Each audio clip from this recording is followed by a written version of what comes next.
Akhirnya saya tekad ke Australia. Tanpa tujuan, tanpa teman. Kira-kira berani nggak? Tanpa tujuan, tanpa teman.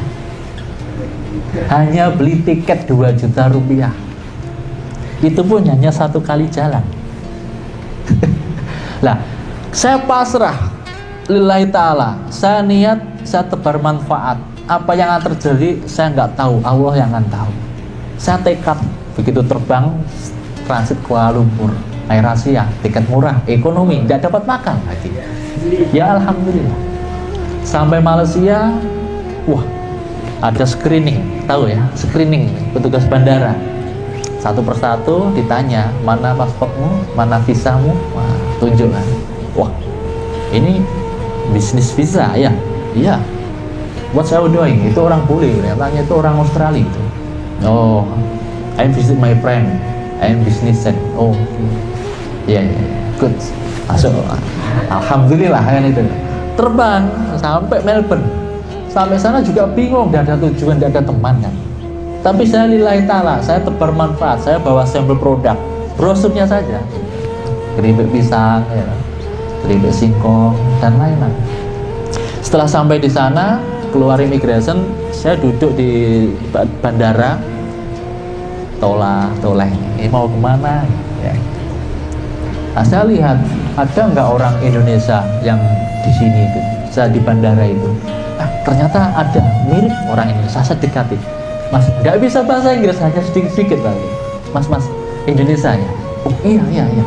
Saya ini baru datang, lah ini HP ini kan nggak bisa. Saya mau beli paket internet apa? Oh ini, tunjuklah. Oke, beli. Uang kita 300.000 lah. Waktu itu $30. Saya bayar, saya online. Saya cari di Facebook ini. Ini mana orang Indonesia yang di Melbourne? Kan ada apa? Area lokasi. Kan kalau di Facebook itu ada teman yang terdekat atau orang yang terdekat kan terdeteksi kan di situ. Nah, ini kok ada ini orang Indonesia ini. Saya samperin. Alhamdulillah jawab. Ternyata orang Surabaya. Ya. Setelah sampailah di sana, saya pasrah saja lillahi ta'ala. Apapun yang terjadi, saya pasrah. Makan nggak makan, tujuan saya nanti harus ke masjid gitu aja. Sampailah di situ, saya ketemu, telepon, Mas, saya baru sampai ini dari Indonesia, tolong saya dijemput. Oh iya, saya nanti pulang kerja, saya jemput, tapi gampang lah nanti untuk biaya transport, bensin saya ganti lah. Itu sampai dijemput, saya diantar. Masjid terdekat mana Mas? Masjid terdekat. Oh sana. Kebetulan ini apartemen saya dekat ini. Diantarlah ke apartemen dia. Setelah sampainya di sana, saya turun terus saya ke masjid. Saya lihat setelah habis sholat, saya berdoa, saya baca sholawat, saya berdoa, pasrah aja. Saya nanti akan ditakdir mau dapat kerjaan atau dapat kerjaan saya nggak tahu. Yang penting saya niat aja.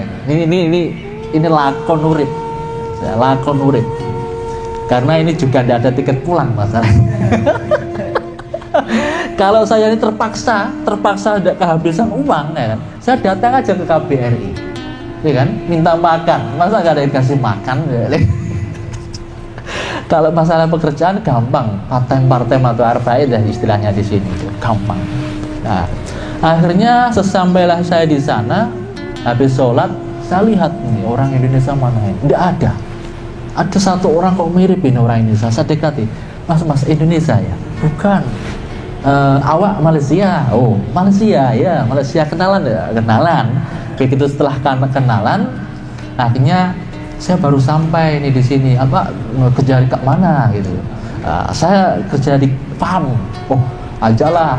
Saya juga tidak ada kerja nih, tidak ada duit lagi. Oh, kalau gitu besok saya bagi tahu si bos. Kamu mau gak kerja di farm? Wah, mana aja yang penting halal, saya bilang. Akhirnya besok pagi habis subuh ada satu kendaraan mobil jemput saya, kan subuh gitu, diajak ke farm. Saya pikir itu nanti makan dikasih makan, gitu, minum akan dikasih minum untuk jam-jam istirahat. Itu pikiran saya, tapi ternyata tidak. Dan itu betul-betul pengalaman yang tidak akan pernah saya lupakan. Tapi Allah itu maha bijaksana, Allah itu maha pemberi rezeki dan pemurah, dan situlah saya bersyukur seperti itu. Akhirnya begitu bekerja biasa, jam 7 start, jam 10 istirahat seperti sini ya, 15 menit. Nah, si mandor, sajang supervisor mandor itu beda bukan sajang. Mandor itu apa namanya? Panjang nim ya. Panjang. Itu melihat, wah, mereka pada makan, saya tidak makan, didekatin. You eat, no eat, no drink. Ini teman saya Malaysia itu, kamu nggak bawa makan? Enggak, saya kira dibagi di sini. Oh, ya dah, gini aja, kamu makan sama saya ini. Alhamdulillah. Nah, itulah pasrah. Wah, lillahi ta'ala. Begitu seperti itu, akhirnya saya sama si bos dikasih coklat, dikasih minum, dikasih tahu, besok kalau kerja kamu bawa makan sendiri ya. Iya, saya nggak ngerti, dan kemarin saya ada bagi tahu sama teman saya ini. Oh, nggak apa-apa lah. Tapi pekerjaan waktu itu di kebun, anginnya itu kencang sekali. Saya kerja kuat sehari karena waktu itu di farm asparagus itu panen sayur, dinginnya itu luar biasa, anginnya kencang sampai saya jatuh. Itu kan saking kencengnya angin itu. Nah, saya lihat luasnya kebun itu luas sekali, padahal ujungnya itu saya lihat nggak tampak, saking luasnya. Jalannya mundur nih, sampai jatuh bangun lagi. Hurry up, kalau di sini pali. Seperti itu ya. Aku tetaplah sama dikir, saya jalankan ini. Akhirnya saya besoknya itu jatuh sakit karena tidak biasa kerja di kebun, baru seumur kerja di kebun.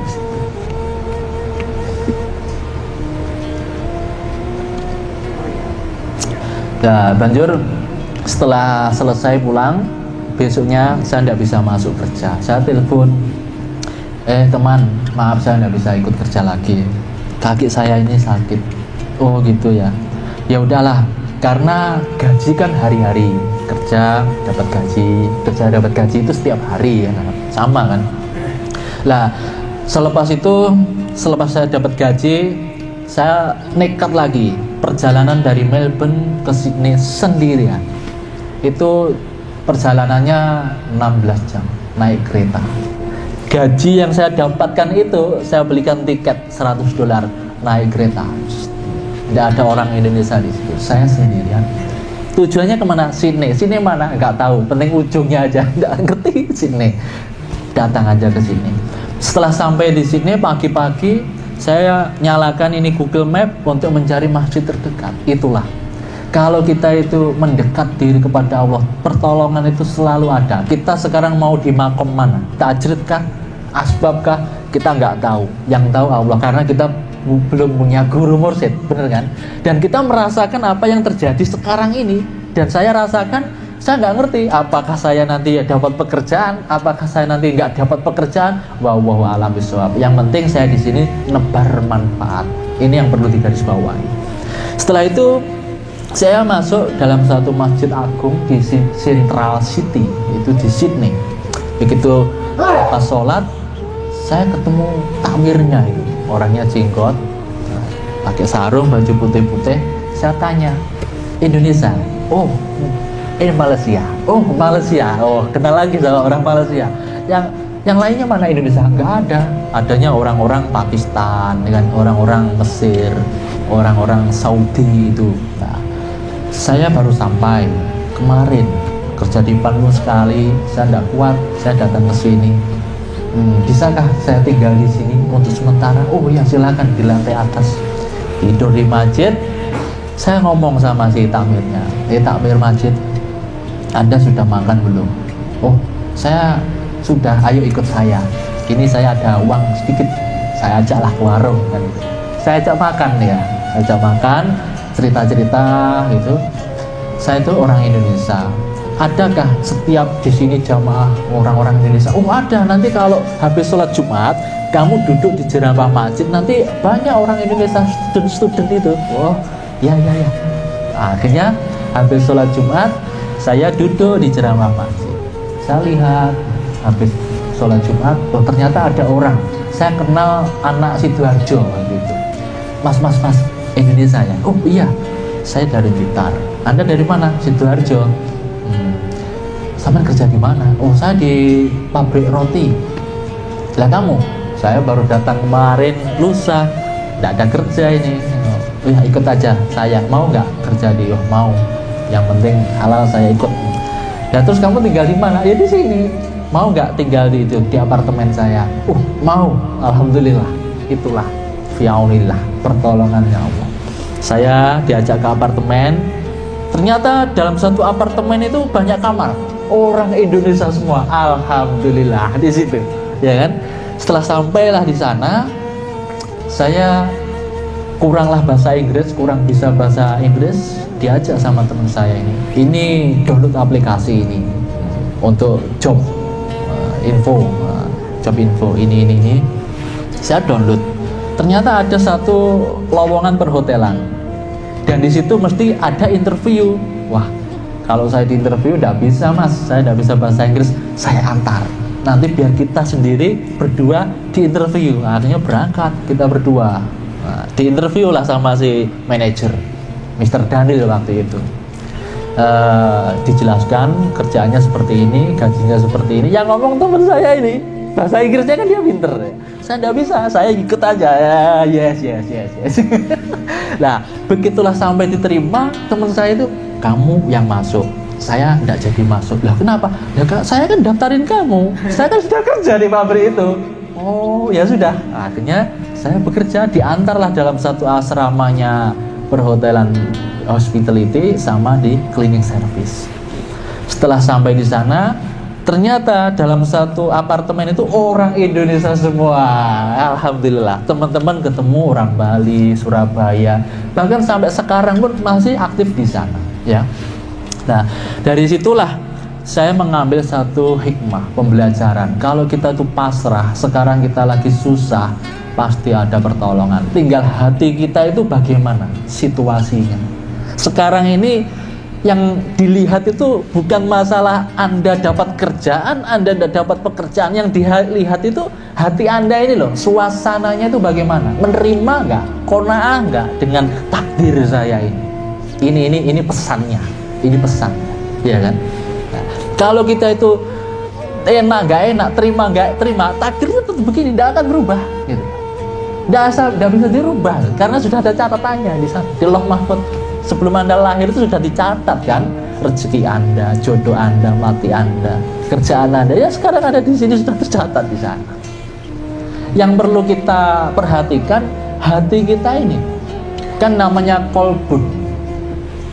Ya, kolbun itu kan molak malik, hati itu naik molak malik. Namanya kolabayu kolibu, namanya molak malik. Kadang-kadang kayak percaya yo iyo, kadang kayak ora itu. Itulah manusia. Makanya al-insanu makhluk qata'u nisan. Manusia itu tempatnya lupa. Disitulah kita harus terus muhasabah, menghitung, mengawasi hati kita itu senantiasa harus selalu kegandolan, itu tanggenan marang kersane Gusti.